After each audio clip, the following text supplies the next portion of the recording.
Slogan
Ambedkar ఆలోచన విధానం జై భీమ్.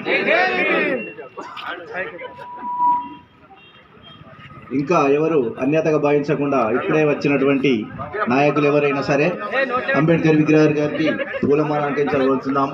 జి శేఖర్ గారు అంబేద్కర్ విగ్రహానికి పూలమాల అలంకరించవలసిందిగా కోరుతూ ఉంటున్నాం. శీలకుమార్ టీచర్ గారు అలాగే స్వాగతం పలకాలని చెప్పేసి మనం చేస్తూ ఉంటున్నాం. మళ్ళా చిన్న బాలనర్స్ గారు కూడా అంబేద్కర్ విగ్రహానికి పూలమాల అలంకరించారు.